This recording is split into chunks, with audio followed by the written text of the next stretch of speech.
Boa noite, mais uma aula nossa aqui de vibrações de sistemas mecânicos. Na aula de hoje, vou dar seguimento ao nosso tema que foi visto na semana passada, que é isolamento de vibrações. Só que hoje eu vou falar um pouco mais sobre como é que é a instalação de uma máquina no solo, né? Como que a gente considera isso? Vamos lá, vou voltar aqui com algumas coisas que a gente já viu. Que é o isolamento de vibração? É aquilo que a gente quer fazer para minimizar a força transmitida de um sistema vibratório.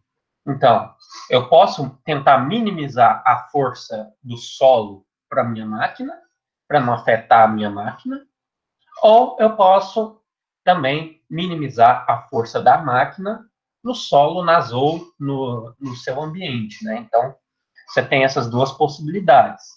Tanto isolar o exterior do seu equipamento, tanto isolar o seu equipamento para o seu ambiente exterior. E como que a gente faz isso? A gente coloca um membro resiliente ou um membro isolador entre o sistema e o solo. Então, a gente tem o nosso sistema, tem um isolador, que vai ser o nosso isolador de choque, que a gente fala, o isolador de vibração. E a função dele é simplesmente diminuir a força que está sendo gerada em um deles para chegar no outro. Então, se aqui está sendo gerada uma força de 100 newtons, digamos assim, amplitude máxima de 100 newtons. Eu quero aqui que essa força chegue no solo em mais ou menos 15. Então, a função do isolador vai ser dissipar 85 newtons desses aqui que estavam no seu sistema. Beleza. O que a gente quer, então, é reduzir a nossa resposta dinâmica do sistema. A gente quer que a resposta seja com menores amplitudes através desse isolador. Para isso, a gente pode utilizar os nossos elementos isolantes, que vai ser, tem o caso passivo e o ativo. O passivo é aquele que vai ser um membro de rigidez, que é uma mola, e um membro dissipador de energia, que é um amortecedor. Você pode ver isso bastante em pés de equipamentos, que vai ter uma mola ou uma borracha lá, que isso vai ter o mesmo efeito da mola. Isso aqui também é um dissipador ativo. No caso, ativo usa sensores e atuadores. E o ativo vai ser um servomecanismo. Então, vai ter sensores, vai processar e vai acionar de acordo com a excitação que está sendo presenciada ali. Então, o sensor vai ver o que está acontecendo. A partir disso, vai acontecer um cálculo. Com esse cálculo, você vai acionar os atuadores para que eles diminuam esse efeito da vibração. Vocês lembram também que eu falei sobre o que é a transmissibilidade, que é a razão da amplitude da força transmitida pela força de excitação. Então, é a força que realmente foi transmitida ou para o seu equipamento ou para o solo, dividido pela força que foi excitada. Pode ser tanto do solo quanto do equipamento. Lembrem, valores menores reduzem, valores maiores amplificam. Agora vamos lá. A gente pode utilizar o isolamento de vibração em dois casos. O primeiro caso vai ser quando a nossa fundação ou a base da nossa máquina, do nosso equipamento, vai ser protegido contra grandes forças de rotações ali, se você tiver uma máquina rotativa, por exemplo, em torno, ou forças impulsivas. Impulsivas é uma prensa, por exemplo. Você chega num estampo ou numa prensa, vai exercer uma força muito alta, só que num curto período de tempo. Então, a gente chama isso de força impulsiva. Nesse caso aqui, a gente adota 1 grau de liberdade, porque a gente vai considerar o nosso solo rígido. Se o solo não for rígido, a gente tem que partir para um sistema de 2 graus de liberdade. E a nossa força que vai ser transmitida à base, ou seja, seu equipamento está lá girando. A força que vai transmitir a base vai ser definida como Kx mais xc, velocidade. Então, x ponto. Nossa representação é a seguinte. Olha aqui, ó. Está sendo uma base rígida. Está escrito aqui, ó. Rigid base. Quer dizer, então, que a gente está considerando que essa base é totalmente rígida. Por isso que a gente está falando que isso aqui é 1 grau de liberdade. Se isso aqui não fosse rígido, teria que ter mais 1 grau de liberdade. Ia ter mais uma resistência aqui e mais uma movimentação do solo do que não ia ser rígido. Beleza. Outra coisa é que se a nossa força de excitação for harmônica, o que é uma força harmônica? Aquela que repete os ciclos, tem período e assim por diante. Então, uma máquina rotativa também tem excitação harmônica. Com essa excitação harmônica, então, a gente tem que levar em consideração que pode gerar o fenômeno da fadiga. Fadiga, então, é causada por esforços cíclicos. Então, você tem lá num momento tração, no outro momento compressão. E a partir disso, durante muitos ciclos de vida, que a gente fala, vai começar a gerar trincas. E a partir de trinca pode gerar a ruptura do seu material. Então, quando tiver uma excitação harmônica, a gente também tem que analisar uma falha por fadiga. No segundo tipo, é o que a gente vai considerar a nossa base como não sendo rígida, como ela tendo um próprio movimento. Quer dizer, então, que a excitação aqui, no caso, vai ser da base. Então, quem vai movimentar? A base vai movimentar e a gente quer isolar isso aqui, ó. Por isso a gente tem 2 graus de liberdade. O nosso sistema, o nosso equipamento vai ter a movimentação dele, a amplitude dele, e a nossa base também vai ter a amplitude da base. Beleza. A partir disso aí, nesse caso aqui, estou considerando que o meu movimento de base aqui vai ser rígido, eu posso simplificar para 1 grau de liberdade. A gente vai ver o caso aqui que não dá para ser só 1 grau de liberdade. Esse caso aqui, ó, o que está acontecendo? Como eu tenho só movimento nesse eixo aqui, ó, para cima e para baixo, eu estou considerando, então, olha aqui, ó, nos meus cálculos, ao invés de ser K vezes posição, vai ser K vezes a diferença de posição. K vezes onde está o X, menos onde está o Y. E assim também para a velocidade. Então, isso aqui vai ser 1 grau de liberdade. Beleza. A gente ainda está aqui na fundação rígida. E esse é 1 grau de liberdade. A gente vai considerar quando é rígido é quando? Quando é ligado rigidamente a um piso ou uma fundação. Quer dizer, então, que você vai instalar a sua máquina ali naquele lugar e ela não vai afundar. Não vai, já está totalmente compactado para que isso não aconteça. Então, isso vai ser nossa consideração de fundação rígida. E o que a gente faz? A gente coloca um membro resiliente entre a máquina e a fundação para dissipar a força de excitação. Então, essa aqui é a nossa força de excitação. Eu quero que ela chegue aqui embaixo bem menor do que ela está aqui em cima. Essa é a função dos nossos isoladores. Lembra, pode ser isolador de vibração ou isolador de choque. Nosso objetivo principal é reduzir a amplitude da força, ou amplitude de deslocamento também. Beleza. A gente vai considerar aquele modelo, olha aqui esse modelo com essa excitação harmônica. Temos essa equação de movimento aqui, ó, todos vocês já conhecem ela. E tem a nossa consideração para a resposta. Qual que é? Eu tenho a resposta transiente e a resposta permanente. A transiente é aquela que acontece num curto período de tempo. Mas só que a minha máquina vai ficar ligada há muito tempo. Quer dizer, então, que sua resposta transiente não vai fazer muita diferença na resposta a longo prazo. Quer dizer, então, que a gente vai considerar apenas a permanente. E a permanente tem exatamente a mesma forma da excitação. Quer dizer aqui, ó, Se essa aqui é a sua excitação, essa aqui é a sua resposta permanente. Lembrem, vocês já viram isso aqui, ó, como que calcula o x, que é a amplitude, como que calcula o φ também. Ó, o ômega é frequência de excitação. Beleza. E a força que vai ser transmitida à fundação, vocês lembram lá que era o Kx mais Cx'? A gente vai definir a partir disso aqui, ó. Calculamos isso. Se a gente derivar uma vez, a gente tem um x'. Então, quer dizer, é só substituir aqui que a gente vai encontrar a nossa magnitude de força a partir desse cálculo aqui, ó.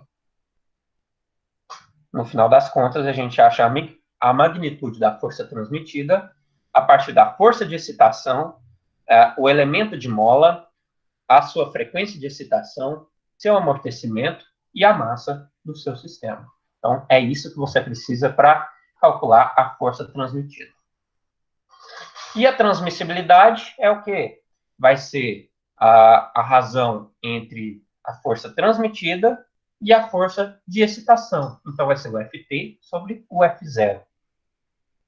É simplesmente pegando isso aqui, ó, dividindo por F0. Vai sobrar, a única coisa que você vai tirar aqui é esse F0. Então, você acha a transmissibilidade. Lembra que está elevado a meio, quer dizer, então, que é raiz quadrada disso aqui tudo. Isso aqui é o fator de amortecimento. Você pode utilizar tanto com sua constante do amortecedor, quanto com o seu fator de amortecimento. O que for conveniente para você, você pode utilizar. O R é a nossa razão de frequências, que é o ômega sobre o ômega n. Agora eu vou mostrar para vocês como é que a gente plota a transmissibilidade, que é esse TF, aqui, que no caso eu escrevi TR, pela sua razão de frequências. Olha aqui como é que funciona. A gente vê que um amortecimento maior serve para o fato de abaixar a transmissibilidade até o valor de raiz de 2.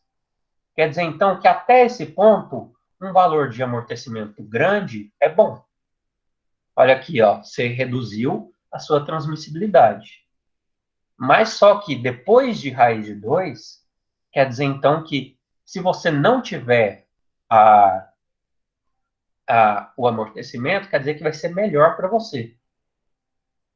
Então, a gente tem duas análises aqui. Antes do raiz de 2 e depois do raiz de 2. Antes do raiz de 2, a gente tem a fase de amplificação. Quer dizer, então, que no seu sistema, nessa fase aqui, ó, até essa frequência, você vai amplificar a sua vibração para a base, ao invés de isolar, que é o que a gente quer.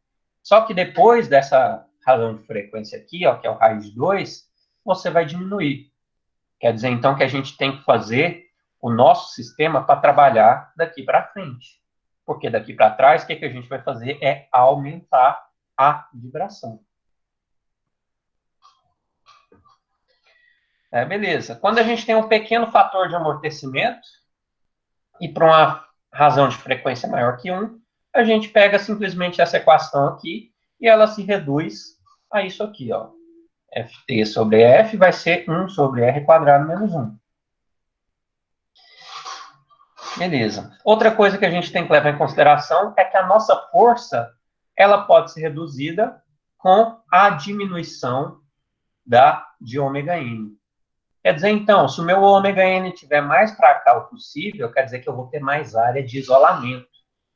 Se eu tenho mais área de isolamento, então quer dizer que eu vou reduzir a minha força transmitida.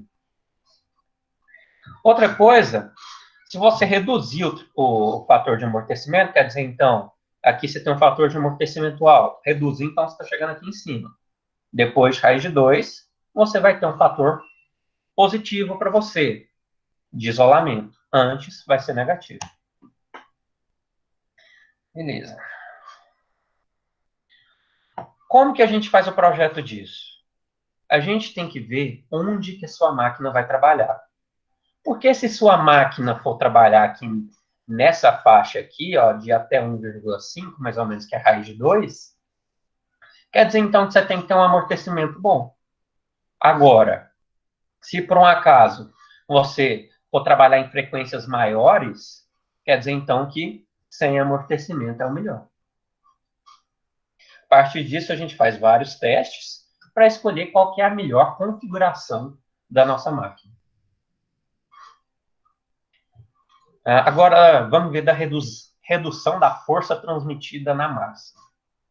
Quando a gente quer isolar um sistema, a gente fica com aquela equação seguinte aqui. Ó. Lembrem que o Z vai ser o movimento do sistema, o Y vai ser da base. E a nossa transmissibilidade, fazendo aqui as amplitudes da força, da amplitude transmitida para a amplitude de excitação, a gente vai achar esse valor aqui, ó. Então, dá para fazer tanto com a força, quanto com a amplitude de transmissão. Beleza. A gente viu lá aquele gráfico mostrando o TR pelo R. A gente viu lá que maior de que raiz de 2, a gente precisa de valores mais baixos, de um fator de amortecimento. E com um R alto e um fator baixo, a gente vai ter um termo aqui que vai ser muito pequeno e vai ser desconsiderado, chegando lá naquela equação. Outras coisas que são importantes. Para um sistema não amortecido, o que a gente tem? Nossa frequência natural é raiz de K sobre M, já sabemos isso. E lembrem que eu substituí a força-peso, que é massa vezes gravidade, e cheguei nessa fórmula aqui também, ó. Raiz de G sobre deflexão estática. Deflexão estática é força sobre K. Então, força de excitação sobre o K. E sua frequência de excitação vai depender da rotação da sua máquina também. Se for uma máquina que você vai ter lá rotações por minuto, rotações por segundo, você vai fazer esse seguinte cálculo, ó. 2π vezes rotações por minuto dividido por 60. Essa é a sua frequência angular. E sua frequência de excitação. Lembramos disso, ó. R é ômega sobre ômega n. Se a gente substituir tudo isso aqui, a gente vai chegar nesse seguinte fator aqui. Agora, como a gente pode escrever a nossa qualidade de isolamento? Vai ser a porcentagem da redução da força transmitida. Quer dizer, então, que eu vou ter que reescrever essa equação aqui, ó. Eu isolo N, com N isolado, eu vou achar essa fórmula aqui. Com essa fórmula, a gente vai ver aqui o que é o melhor ponto de isolamento que a gente vai ter. Olha aqui. Esse gráfico tem aqui excitação em rotações por minuto, então quer dizer que isso aqui é a rotação do seu motor, da sua máquina girando. E aqui é sua deflexão estática. Deflexão estática, a gente viu que dá para ver com sensores, no caso aqui em milímetros. Então, o que a gente vê? A partir do sensor que viu lá que está deslocando 0,508 milímetros, então se a gente está nessa linha, e a sua frequência de excitação está em aproximadamente 2.000 RPM, então a gente tem que vir aqui 2.000. A gente vê que está mais ou menos nessa linha aqui. Quer dizer, então, que seu percentual de redução aqui está em 0%. Quer dizer, então, que 100% da sua força que está chegando está indo para a base, aqui nessa linha, ó, 0. Quer dizer, então, que não está acontecendo nada.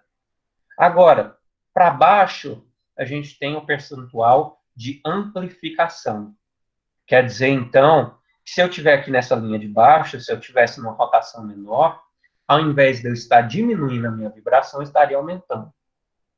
E aqui por diante, ó, todos esses aqui aumentam. E para cima diminui.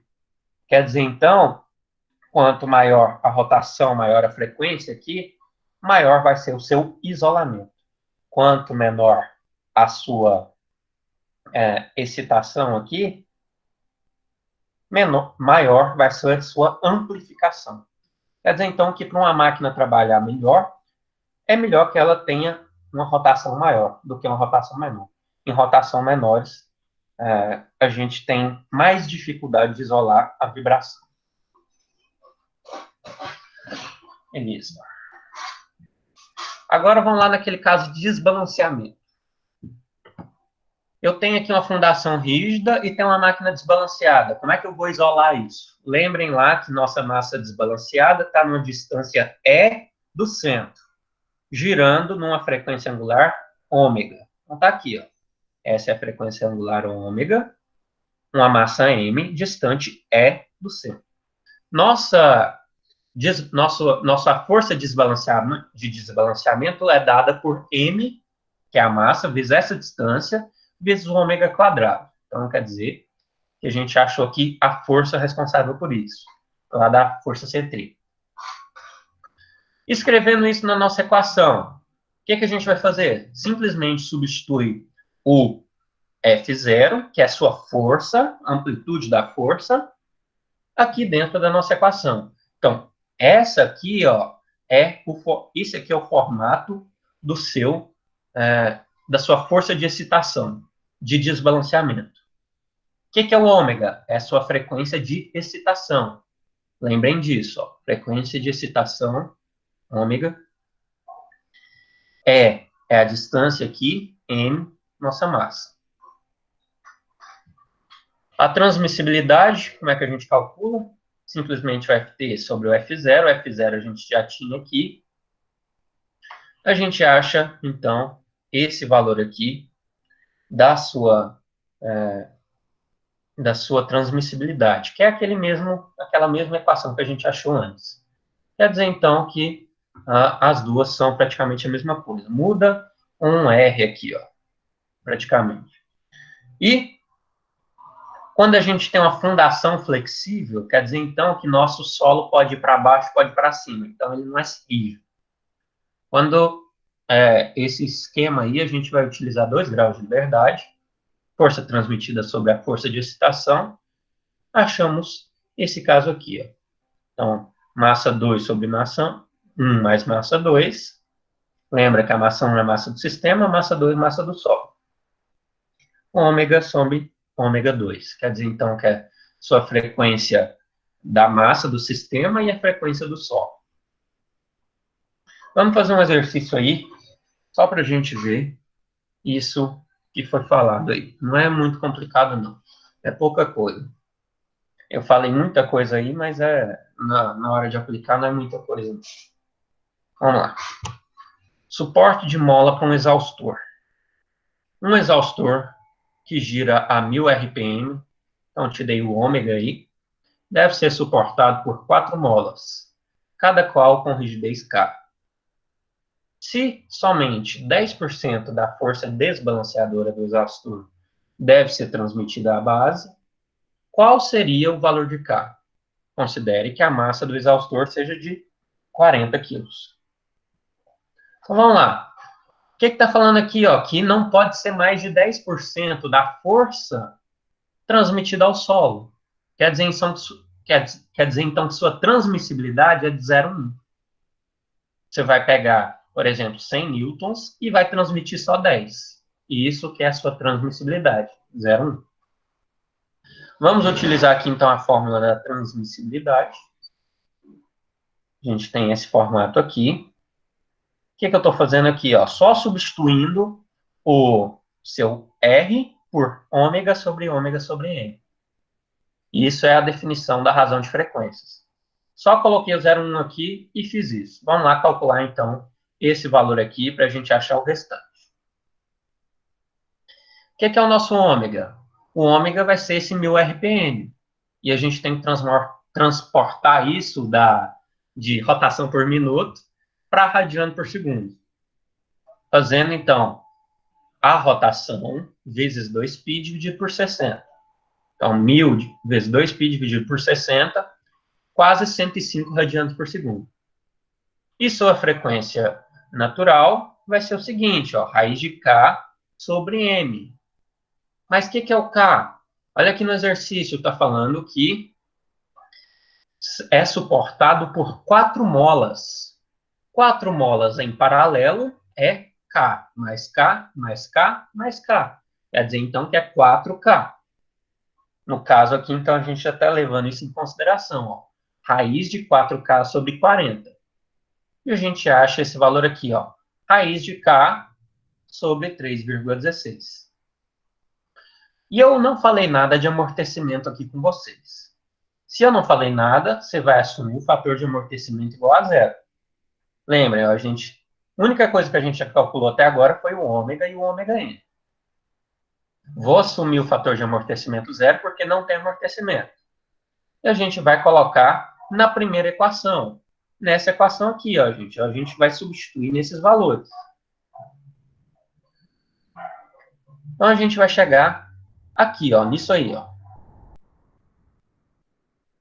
Como você vai ter um mais e menos 1 aqui, ó, porque é devido à raiz, quer dizer, então, que você pode ter a possibilidade aqui, como a gente tem uma raiz de K, de um resultado que seja do domínio imaginário.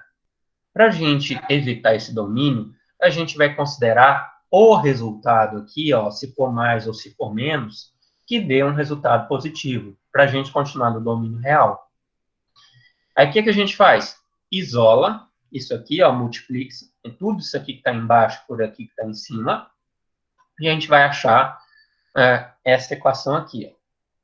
Passamos raiz de K para lá, o 3,31 para cá, elevamos os dois ao quadrado, e a gente acha, então, um valor de K de 9.969,6 newton por metro. Quer dizer, então, que sua mola que você vai colocar aqui, ou sua borracha, ou qualquer coisa que você for colocar aí, tem que ter essa rigidez aqui, ó. Esse foi o dimensionamento que você fez. Então, isso aqui é exatamente um dimensionamento de um isolamento. Você chegou num resultado do que você tem que colocar lá. E com isso aqui, você calcula qual é a mola que você vai colocar, ou borracha, ou qualquer coisa no estilo.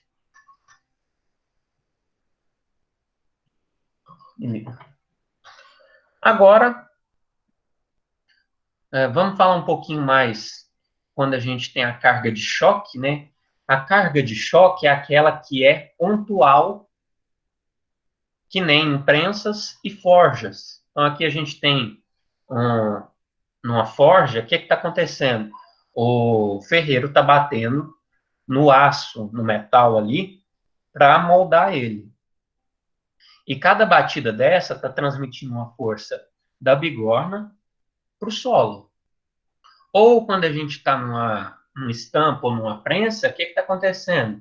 Ela faz um movimento aqui para baixo, num curto período de tempo, pode ser para cortar ou para moldar uma chapa. Quer dizer, então, que você vai ter uma força num curto período de tempo aqui. Exemplos: prensa, estampagens, martelo de forjar. Outra coisa, explosões. Explosões é uma força muito grande num período muito curto. Beleza. E como que a gente vai fazer essa fundação? Para isolar a nossa magnitude de força gerada aqui nesse instante de tempo. Esse choque que a gente fala. A gente precisa de um R maior que raiz de 2 e um fator de amortecimento pequeno. Isso lá na excitação harmônica. Correto? Foi o que a gente viu. Mas só que quando a gente quer nesse caso de choque, que é uma força muito curta, quer dizer então que a gente quer praticamente o oposto. A gente precisa de um valor de amortecimento bem alto para dissipar essa energia muito alta aqui em um curto período de tempo. Como que a gente considera a nossa carga de choque? É uma força num determinado período de tempo. Olha aqui, ó, o tempo vai de 0 até o tempo. Esse tempo costuma ser pequeno. Então, a gente soma essa força, é a nossa carga de choque.